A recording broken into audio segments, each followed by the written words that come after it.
À Madagascar se cache un des parcs les plus mystérieux au monde. 16 000 hectares de forêt tropicale. Un écrin où s'épanouissent des espèces que vous ne verrez nulle part ailleurs. Pour les observer, il faut suivre leurs cris.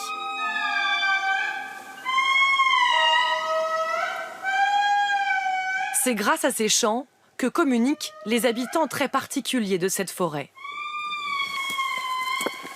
Il faut des heures de marche pour espérer les apercevoir. Je crois qu'il y a de lémuriens qui passent quelque part. Agglutinés sur une branche, 6 lémuriens, éblouis par la lumière du jour. Ceux-là sont nocturnes. Oui, je vois sa queue. Mais il y a 14 autres espèces dans le parc. Oui, celui-là. Il y en a un derrière. Ces petits primates, qui vivent cachés à la cime des arbres, c'est le trésor de Madagascar. C'est la seule île au monde où ils vivent en liberté. Jean-Étienne Toto est un des gardiens de ce sanctuaire. Depuis 20 ans, il guide les touristes dans la forêt, à la recherche de ses habitants. Leurs cris, il sait les décrypter. Il y a cri de peur, cri d'alarme.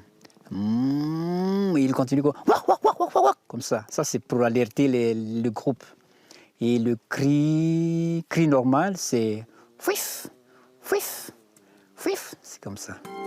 Parmi tous les lémuriens du parc, il y en a un qui fait figure de star que tout le monde veut voir.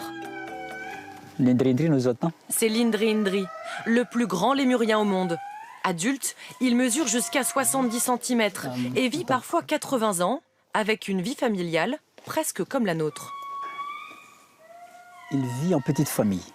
Il donne un petit tous les 2 ou 3 ans. Il n'a qu'un seul amour durant sa vie. Il reste veuve quand il a perdu son mari. C'est pas possible de capturer le Indri. Il refuse de manger quand on le met dans la captivité. Il refuse de manger. Il préfère de mourir même. Aucun zoo n'en possède. Ce parc est donc l'unique endroit où il vit. Et pour ne pas voir cette espèce disparaître, Madagascar préserve ses forêts. L'île en a perdu 90% en un siècle.